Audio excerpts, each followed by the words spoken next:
I mean, we haven't really heard much from Democratic lawmakers. Yes, there's been a rally here or there. Usually those rallies are incredibly embarrassing and accomplish nothing. They feel entitled to their positions of power. They do not see themselves as public servants. They see you, the Democratic voters, as their public servants. It is disgusting.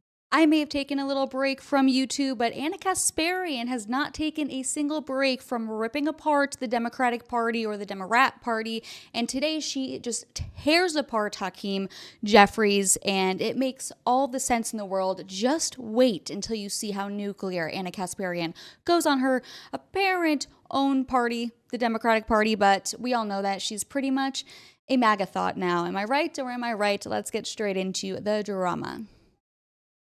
Leverage we actually have. What leverage do we have? They control the House, the Senate, and the presidency. It's their government. What leverage do we have?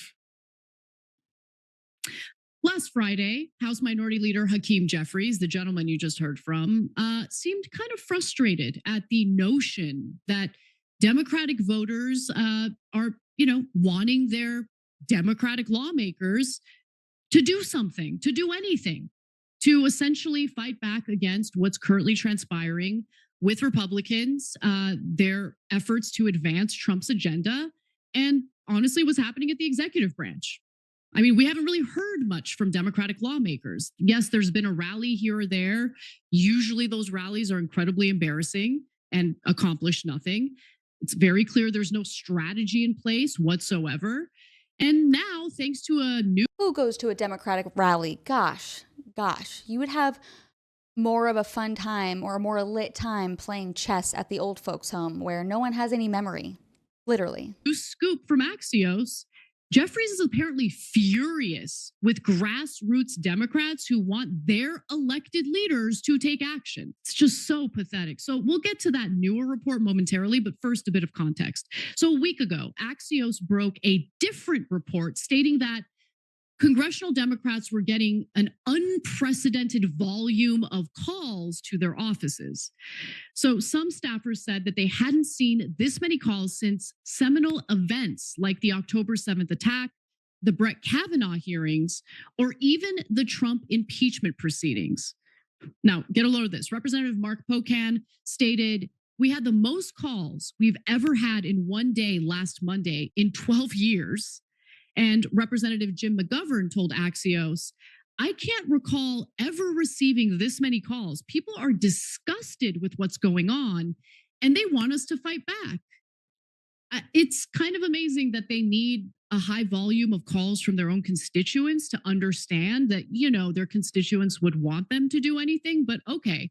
Some of those calls were coordinated by grassroots organizations, including Move On and Indivisible. A spokesperson for Indivisible confirmed to Axios that they did, in fact, direct people to call Democratic lawmakers. They directed them to call over 30,000 calls to Democratic senators and over 4,000 calls to representatives in just 2 weeks. But Axios explained that congressional Democrats are not really appreciating this. They're actually pretty irritated by it. One anonymous House Democrat, and you can understand why they want to be anonymous, stated the following: "There has definitely been some tension the last few days where people felt like you're calling the wrong people. You are literally calling the wrong people." Okay, well, who are they supposed to call? Senator Richard Blumenthal is about to explain. What I think we need to do... I'm sorry. I just love how much bitchiness Ana Kasparian espouses to these Democrats. She's like, yeah, and then this asshole says this. I love it. Give us more. More is put the onus on Republicans so that the calls that we're getting are directed toward Republicans.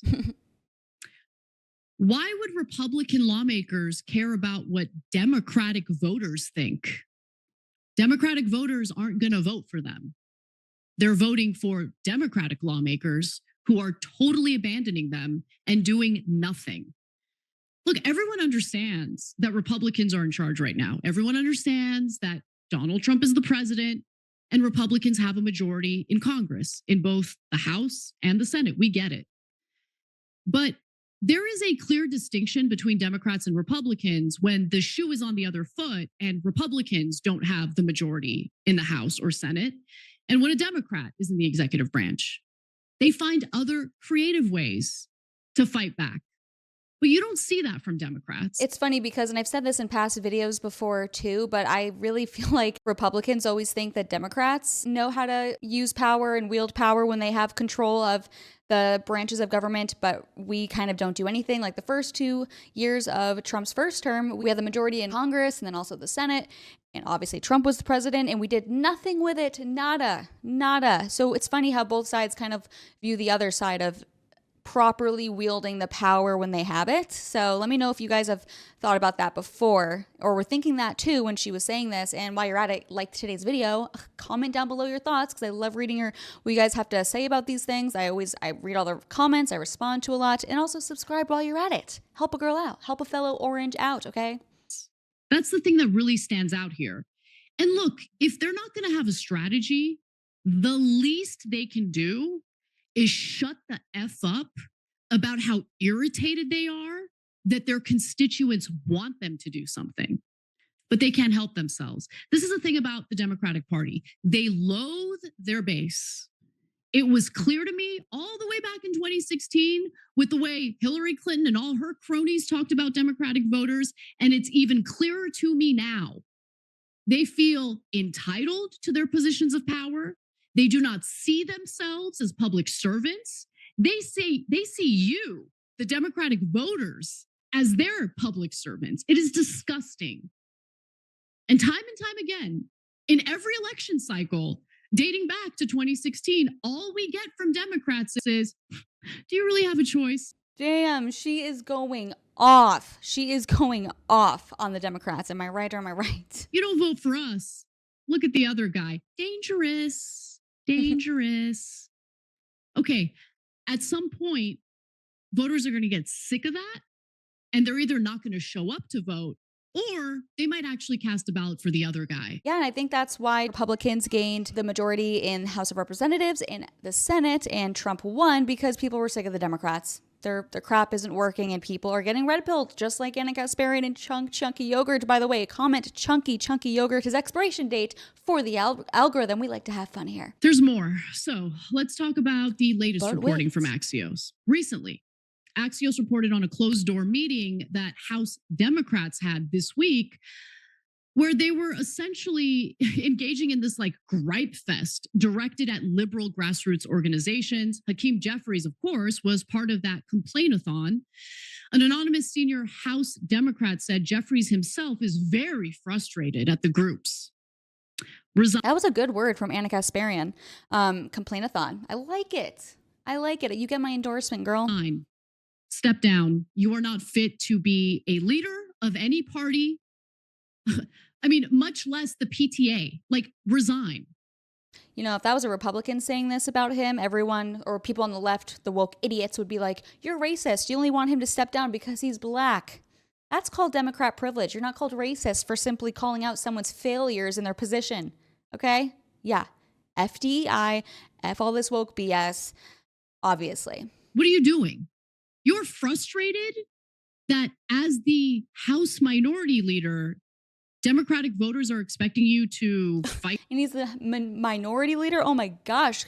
Racism is too palpable, guys. Gosh, so racist. Back against the Republicans' agenda? Okay. A spokesperson for Jeffries, though, says that characterization was incorrect and stated that the House minority leader had actually spoken to stakeholder groups like Move On and Indivisible as recently as Monday. And the co-founder of Indivisible did tell Axios the following: our supporters are asking Democrats to demand specific red lines are met before they offer their vote to House Republicans on the budget, when Republicans inevitably fail to pass the bill on their own. And look, there is truth to that. So right now, there is some significant infighting in the Republican House caucus, because remember, you have the far-right group, the House Freedom Caucus. The far-right. Freedom is so is so far right. Okay, then call me a far right person, okay? Anyways, if you made it to the end of the video, make sure you comment an orange heart. It helps boost the video in the algorithm, and I'll see you guys next time. Have a great night.